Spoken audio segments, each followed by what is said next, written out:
ajiye kowa ka kama annabi ne gaske, shi zai amsa ma da ka kira shi a nan take. Kowa ya kauce annabi ne. Masoya. Assalamu alaikum wa rahmatullahi ta'ala wa barakatuhu. Kullu nafsin za'iqatul maut. Ina miƙa ta'aziyata ga 'yan Najeriya da Nijar baki ɗaya da wannan babban rishi da mun kai wato na daraktan izzarsu Nura Mustapha Wayi. 'Yan fim ina miƙa ta'aziyya gare ku, 'yan fim kin Najeriya. Allah Ubangiji ya ji kan marigaya, Allah ya ji kanshi, Allah ya rahamshe shi, Allah ya sa aljanna ce makomarsa don darajar annabi Muhammad da Rasulullahi sallallahu alaihi wasallam. Mu kuma da mun ka rage, Allah ya sa mu cika da imani, Allah ya ƙara haƙuri a cikin zukatanmu. Sauran kai na tashi yake, ni ba da ce wannan aiki ya tsaya, gwara ce kunyo ka tsaya. Wanne ne na cikin da wanne ne na shi? Wannan ne. An da dogo maka wannan da ka gaya mai gaskiya. Mai gaskiya ne ga ratse mu. Salamu alaikum jama'a sase. Jama'a sase. Jarumi a wannan fidin na iso so da aka fara.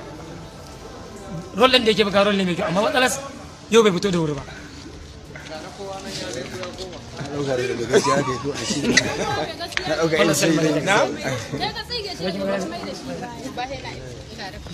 Ga jarumi daga Katsina ba?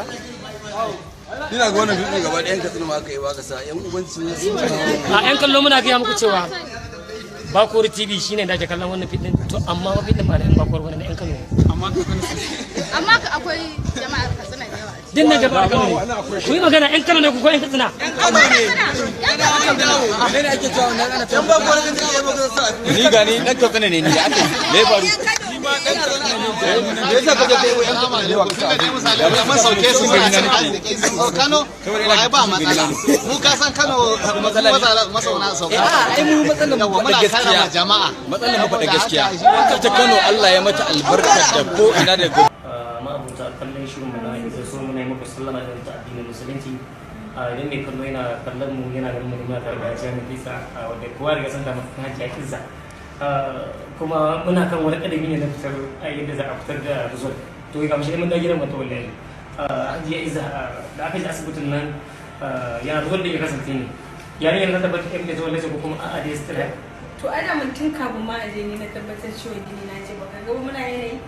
To dama ni kawai na je ne a bisa cewa na san kawai ga result din da zai fito. To amma masu kallo suna ganin kamar Hajiya Sara, dai da Hajiya Sara ta yi na dake binta a to a raki kina da wani ambition ne kisa kike binta ko kuma a har yanzu baki gane wani shirin da kike bane ba. Na dai dan fara ganewa kaɗan. Na fara ganowa. Kuma yanzu abin da na fahimta abin da kike binta kamar da zama wancan kishin